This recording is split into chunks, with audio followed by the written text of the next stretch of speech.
சந்தோஷ்ஜி அவர்கள் இன்னைக்கு core committee meeting இருக்குது. அதனைத் தொடர்ந்து நாளைக்கு காலையில் மாநில நிர்வாகிகள் கூட்டம், அதைத் தொடர்ந்து பிரிவுகள் மற்றும் மாவட்ட தலைவர்களுடைய கூட்டம் நடைபெறும். தேர்தலுக்கு பிறகு அடுத்த கட்டத்துக்கு நாங்கள் எப்படியெல்லாம் மூவ் பண்ணணும், எப்படி மக்களை சந்திக்கணும், மக்களுக்கு என்ன செய்யணும் அப்படிங்கிறத பொறுத்து அதற்கான ஒரு கூட்டம்.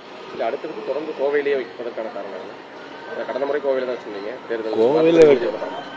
கோவையில் வைக்கிறதுக்குன்னு ஒரு பெரிய காரணம் இல்லை. சென்னையில் ஏற்கனவே கூட்டம் நடந்துச்சு. அன்னைக்கு லாஸ்ட் கூட்டம் சென்னையில், அடுத்தது கோவையில். அவ்வளோதான், வேற ஒன்றும் இல்லை. குறிப்பாக கடந்த முறை நடந்த கூட்டத்தில் அதிமுக சரியா வெற்றிக்கு உதவி பண்ணல, தேர்தல் பணியில் பொதுவாக ஒத்துழைப்பு கொடுக்கல அப்படின்ற மாதிரி ஒரு குற்றச்சாட்டு கூட்டத்தில் வச்சு ஒரு தகவல் இல்லை. அது அந்த மாதிரி எந்த ஒரு தகவலும் கிடையாது.